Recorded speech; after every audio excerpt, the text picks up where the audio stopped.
क्या हुआ? सब उल्टा पुल्टा हो गया रजाक भाई। हम तो आजकल लोगों की मदद भी नहीं कर सकते। ये कैसे हुआ? अरे ये सीढ़ी से गिर गया।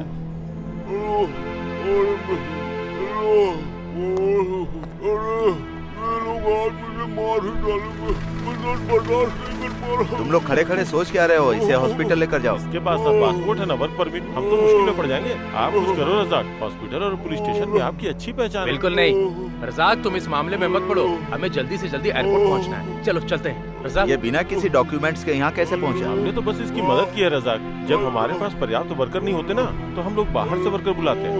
इसके पास ना तो पासपोर्ट था ना वर्क परमिट, फिर भी हमने इसकी इसलिए मदद की ताकि कुछ कमा सके। मैंने लोगों से कहा मुझे ऊपर चढ़ने में चक्कर आते हैं, किसी ने मेरी बात नहीं मानी। इसका नाम क्या है? चांद बादशाह। प्लीज मुझे जल्दी से हॉस्पिटल ले चलो। अगर इसकी देखभाल करेंगे तो तुम्हारी माँ का क्या होगा? बातें बाद में करेंगे, पहले इसकी हेल्प करो। पकड़ो पकड़ो, या अल्लाह। एक्सरे और स्कैनिंग की जरूरत पड़ेगी तो संभाल कर लेकर। आप कुछ दिन और हमारे साथ ही क्यों नहीं रुकते? क्योंकि मुझे वहाँ पर बकरियों की देखभाल भी करनी है। मैंने यहाँ आते वक्त अपना काम जमीला को सौंप दिया था। वो कब तक संभालेगी भला? पापा कभी टाइम पर नहीं आते, वो हमेशा देर करते हैं। जब देखो तब उन्हें अपने परिवार से ज्यादा दूसरे लोगों की फिक्र लगी रहती है। उनके बाप भी ऐसे थे, हमेशा दूसरों का काम पहले करते थे। लेकिन ये हमारा मुल्क नहीं है, हम सब कुछ नहीं कर सकते यहाँ।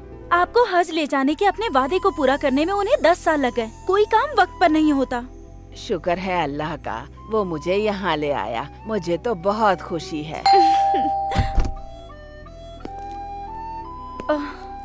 प्लीज इस बॉक्स को बांध दीजिए ना आप, मुझसे नहीं हो रहा। फ्लाइट 7 बजे की है क्या? हाँ। अगर मैं आंटी को एयरपोर्ट छोड़ दूं तो कोई दिक्कत है? लगता नहीं है कि रज़ाक टाइम पे आएगा।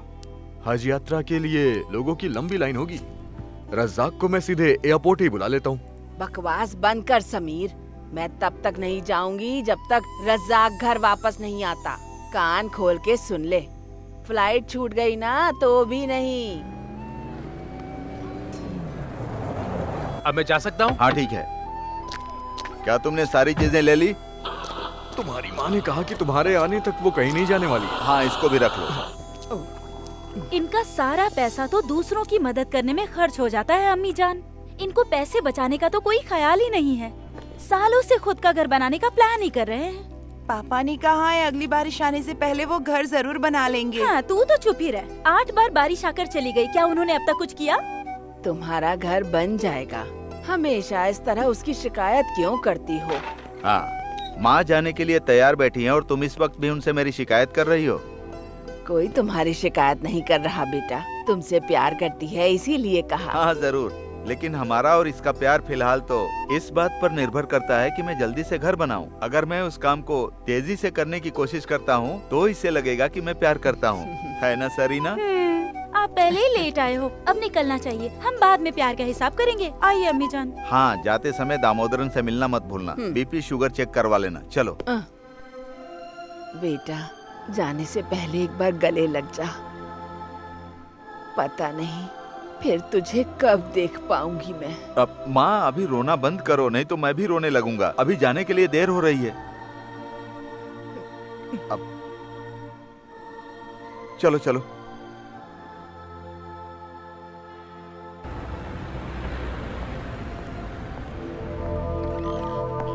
हाँ। अस्सलाम वालेकुम। वालेकुम अस्सलाम। आप यहाँ पर इतनी जल्दी आ गए? क्या हुआ बेटा? मैं आज एम्बेसी जाने वाला हूँ, आपका काम हो जाएगा। उस अरब स्पॉन्सर ने उसे धोखा दिया।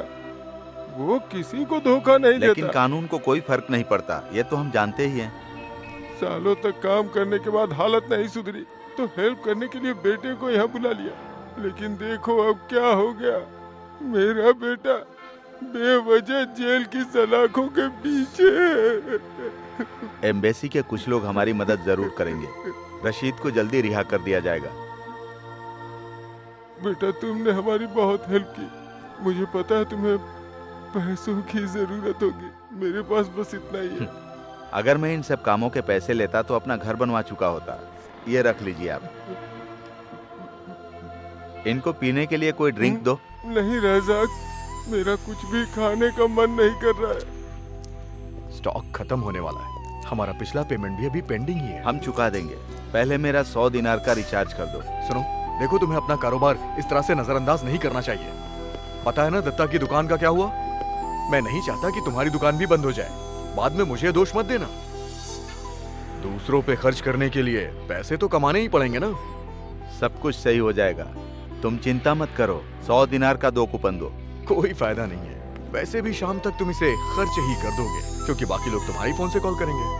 पता नहीं क्या भूत सवार है तुम्हें।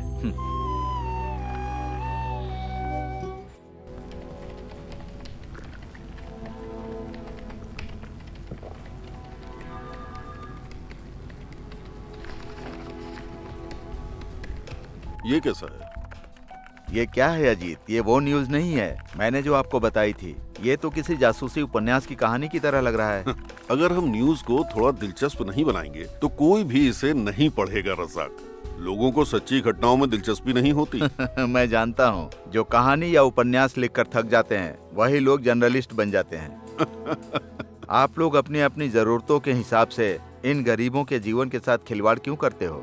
अब सुरेंद्र को ही ले लो, जो अपने स्पॉन्सर पर हमला करने के आरोप में गिरफ्तार हुआ था। आपने लिखा था कि स्पॉन्सर को संदेह था कि सुरेंद्र का उसकी बीवी के साथ संबंध था, जिसकी वजह से उनके बीच झगड़ा हुआ। कहाँ की बात थी और कहाँ तक पहुँच गई? कौन सी बड़ी बात है? हाँ, आपके लिए तो कुछ नहीं है। सुरेंद्र जेल से बाहर आ भी जाएगा तो उसकी बीवी उसको कभी स्वीकार नहीं करेगी। हे, दैट्स इंटरेस्टिंग। लेकिन इस कहानी की कीमत तभी है जब सुरेंद्र जेल से छूटेगा। अगर मैं यहाँ रुका तो मेरी कहानी भी तुम बनाकर न्यूज में छाप ही दोगे।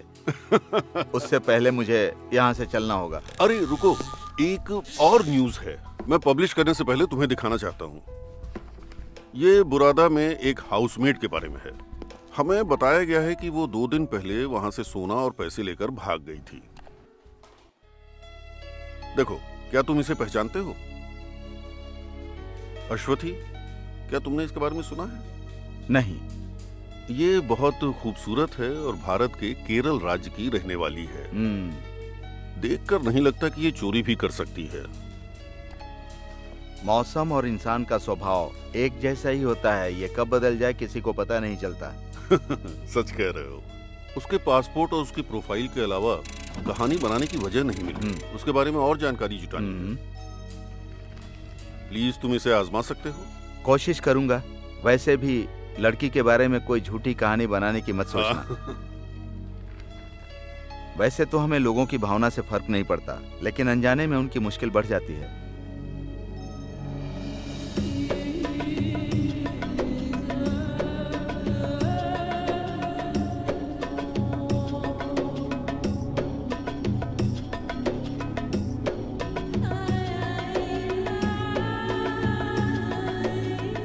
हम बुरादा में रुके हुए। ये रियाद से 400 किलोमीटर दूर है। हमें वहां पहुंचने में 3.5 घंटे लगेंगे। तब तक आप नजारों का लुत्फ उठाइए।